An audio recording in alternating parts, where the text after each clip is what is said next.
Good morning, everybody, and welcome back to News Now from Fox. The beauty and magic of this show is that we can take live guests via Zoom, and you know that we covered the devastation of the storm damage that happened in Alabama yesterday. So currently joining us is Annette Rowland. She is the Communication Director for American Red Cross out there in Alabama. Good morning. Thank you so much for joining us. What can you tell us about the state out there? How are things looking? Good morning. Thank you for having me. First, I'll tell you that there are still parts of the areas that were damaged that are inaccessible for us. We have tried to get back there, but unfortunately, there's so many power lines down. There are trees that are still scattered about that even people that live there right now haven't even been able to get back into their neighborhood and see the, what has happened of their own home. Yeah, absolutely. So we've seen images of it. Matter of fact, here in just a moment, I will play some video. But the National Weather Service has responded out there, right? And they have confirmed it was indeed a tornado? Yes, yesterday they actually confirmed that it was an EF3 that came through. It was about stayed on the ground for 9.5 miles, and during those 9.5 miles, it definitely caused a lot of destruction. Yeah, we're actually hearing too that this area, it's not the first time in several years that it's been highly impacted by weather like this, right? You're right. Just in the past, this isn't abnormal for Alabama to have a tornado touchdown in January. Unfortunately, in the past 6 years, we've had a lot of touchdowns, over a dozen in the month of January, and so tornado season really doesn't end in Alabama. And so it's important that we all stay prepared and stay safe and heed those warnings of our officials.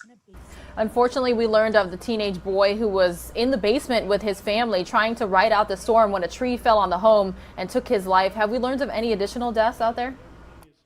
It is so heartbreaking to hear anytime somebody dies, especially with a weather-related event.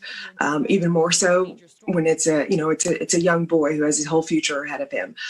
Thankfully, no, there have been no more deaths reported at this time. There have been about 30 people who have been injured.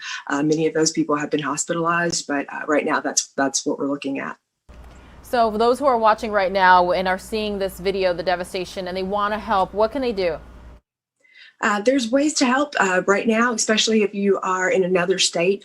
The best way to help is financial donations. It really helps the Red Cross be able to support these victims in their time of need, because it's the months and the weeks to come that they're really going to need that support and really need that help. So if you can, I know it's hard for everybody right now, but if you can make a donation, you can make a $10 donation by texting disaster relief to 90999 on your cell phone. You can go to redcross.org and make a gift, or you can simply call 1-800-RED-CROSS and make a donation. You were mentioning people can't even get to their neighborhoods, can't see their homes to see what sort of damage has transpired. Are there shelters set up in the area as well? The great thing about Alabama, and I'm sure, Florida is the same way, it's amazing how people and communities come together.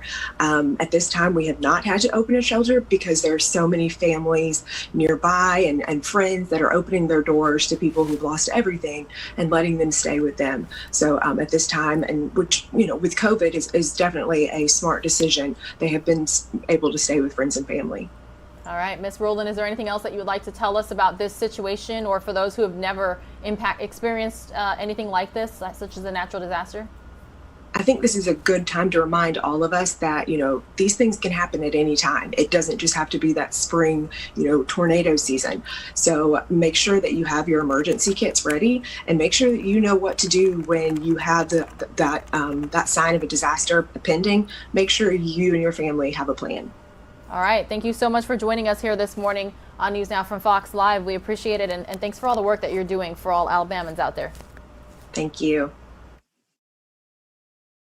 All right, everyone. I'm going to actually show you here a story about the winter weather and tornado latest. Let's listen in.